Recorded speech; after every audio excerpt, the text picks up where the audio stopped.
Hai, hello, salam sejahtera Malaysia. Selamat datang ke channel Fels Lifestyle. Terima kasih kerana terus setia dan terus bersama di dalam channel ini. Setelah banyak gesaan serangan terhadap Anwar untuk letak jawatan, nak Anwar turun, macam-macam lah serangan demi serangan, makian demi makian terhadap PMX. Rupanya PMX dengan gagah, dengan jantan sekali mengeluarkan satu kenyataan yang pasti membuat pembangkang semua gigit jari dan duduk diam. Bawa usul di parlimen, kalau saya kalah, saya letak cara baik. Itu adalah satu kenyataan daripada seorang Perdana Menteri yang cukup gentleman. Dan Anwar juga membuat pengakuan hanya akan letak jawatan jika terbukti curi duit rakyat. Saudara-saudara, kenyataan-kenyataan padu Anwar ini pasti membuat seluruh pembangkang tergamang. Nah, saudara-saudara, sebelum saya teruskan, saya nak kongsi kepada Anda, ini adalah produk TF ataupun terapi imun, molekul imun ataupun molekul bijak.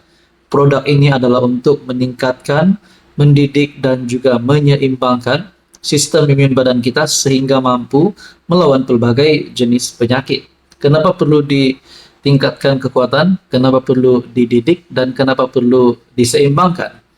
Karena sistem imun badan kita sekiranya bercelaru boleh menyerang sesama sendiri.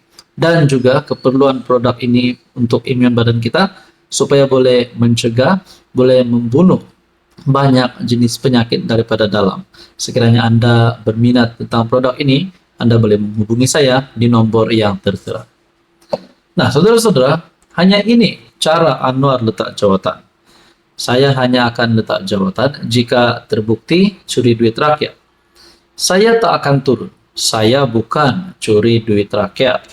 Demikian tegas Perdana Menteri Datuk Seri Anwar Ibrahim. Bagi mengulas mengenai desakan pihak pembangkang dengan membawa slogan Turun Anwar bagi mendesak perubahan kepimpinan negara.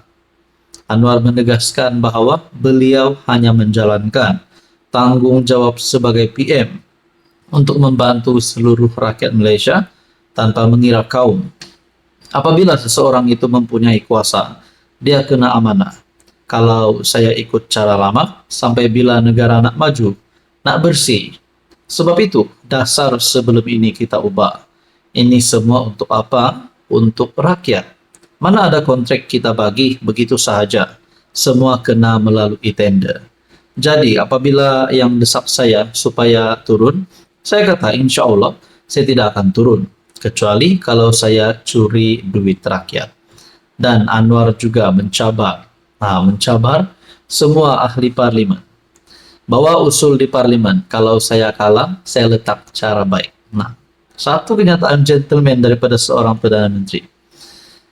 Datuk Seri Anwar bersikap terbuka dengan sebarang cubaan untuk menurunkannya dari kerusi Perdana Menteri. Namun menegaskan ia mestilah melalui medium yang betul. Memang sah Anwar akan letak jawatan. Sah, tapi sekiranya beliau kalah usul di parlimen, kalau dipercaya, dan juga sekiranya beliau ini mencuri duit rakyat, beliau akan turun. Tegas Anwar sendiri. Anwar berkata pembangkang perlu membawa usul di parlimen, dan sekiranya beliau tidak lagi memperoleh kepercayaan, maka beliau sendiri akan turun secara baik. Sah Anwar akan letak jawatan, tapi dengan medium yang betul. Bukan cara turun Anwar atau Anwar boleh letak jawatan begitu saja. Kena melalui cara yang betul. Beliau juga tidak menghalang segala usaha menarik ahli parlimen untuk bersama-sama dengan pembangkang. Nah, saudara-saudara yang saya hormati berkaitan isu ini. Gunalah parlimen, kritiklah kalau dia ada cukup jumlah, dia bawa usul.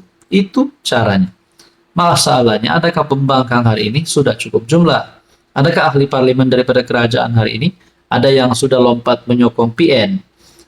Setelah hadir buat kenyataan, setelah pembangkang membuat kenyataan nak turun Anwar, adakah mereka dah dapat ahli parlimen daripada kerajaan untuk menyokong mereka? Nah, Jadi saudara-saudara, berkaitan isu ini, apa komen Anda? Hai, hello, salam sejahtera Malaysia. Selamat datang ke channel Fels Lifestyle. Terima kasih karena terus setia dan terus bersama di dalam channel ini. Saudara-saudara yang saya hormati, Rafizi Ramli antara menjadi topik panas cerita berkaitan dengan politik di seluruh Malaysia. Bermula daripada peletakan jawatan beliau, kekalahan beliau.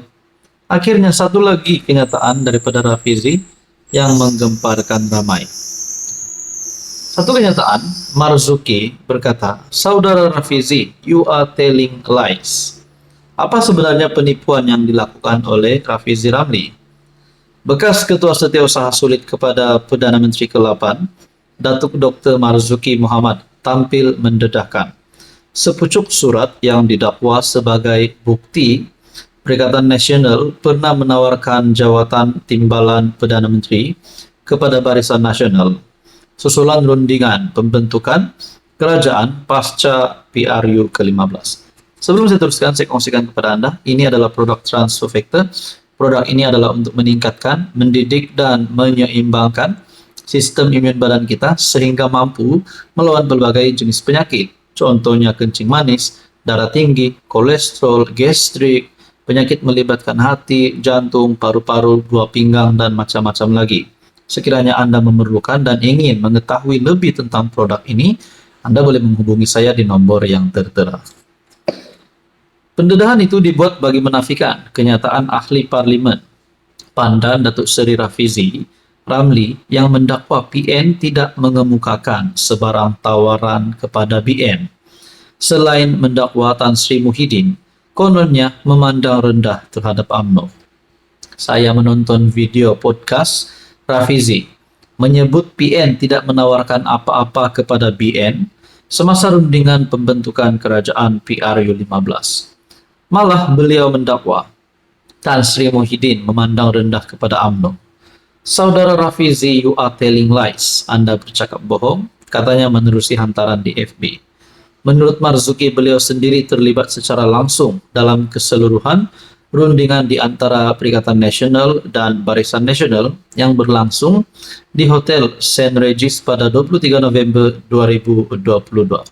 Saudara-saudara yang saya hormati, pertemuan PN dan BN rundingan berlangsung di Hotel ST Regis pada 23 November 2022. Kalaulah benar Rafizi Ramli menyatakan pembohongan, adakah PN ataupun bekas setiausaha Tan Sri Muhyiddin, Perdana Menteri ke-8, akan boleh bertindak menyaman Rafizi? Kalaulah saman itu terlalu banyak, adakah Rafizi akan meminta bantuan Anwar, PH ataupun PK Ahad untuk mengumpul dana membayar saman tersebut? Nah, itu pun kalau benar Rafizi benar-benar telling a lie. Nah, jadi saudara-saudara, berkaitan dengan isu ini, apa komen Anda?